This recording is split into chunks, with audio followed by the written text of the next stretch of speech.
Let me ask you, what is the best thing about you? I love space and I love helping people. Space. What about space do you love? I love everything from the astronauts and the engineers and the enthusiasm that everybody has for just being able to support the entire ecosystem. I love pushing the envelope of what humans can do. I started at NASA as a high school intern when I was 16, and Did I fell in love with it. I would commute 2 hours up and down the entire state of isn't it Maryland. like a hard place to get into? It is, yeah. Being at NASA at such a young age and developing a mind, evolving, being like surrounded by such intelligence, how does that connect with you today? It connects with me in so many ways. I think I've come to appreciate everybody's perspective. Leadership in the space world is not so much top down and more what do the experts think and what did people actually do it think, and taking everything in, being so collaborative. And I think space nerds are very passionate.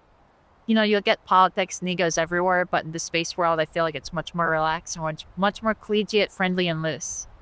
Thank you for that. Talk to me about a struggle that you've gone through that you've overcame it. I have a younger sister. I love her to pieces. She has multiple disabilities. She can't speak. She needs help around the clock. She has epilepsy and a lot of food restrictions. And she's always been one of my favorite humans in this world, the most part of my life. But I grew up helping take care of her and watching my parents grow with her. How was that for you? It's just a fundamental part of my life. There's some days I wish I could speak with her. I've met so many interesting people in and out of the space world, but all I've done with her is looked into her eyes, and I've never really seen any deeper into her soul, unfortunately. But um, she lives a very happy life. She loves her Sesame Street, and she gives out big hugs, and she gives great high fives. For yourself, how has that shaped your personality? I think I'm a lot more patient with people. I think empathy is much more front and center in how I approach the world.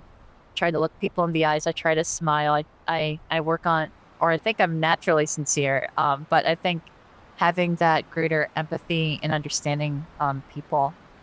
And I think when you can handle somebody who doesn't speak or somebody has a different experience, definitely makes you a wiser human being. And it makes you a much better leader or a better interviewer because you can just understand where people are coming from. If they're coming from this place, and you can just understand someone who can talk to you. The personality that you have today, based on the experiences that you've had, how does that fit in a place such Hollywood where people can be so shallow or people can be so, not sometimes not as friendly and you seem very approachable. You seem like very open and you seem mature and you have all this intelligence around you. How what's that like for you?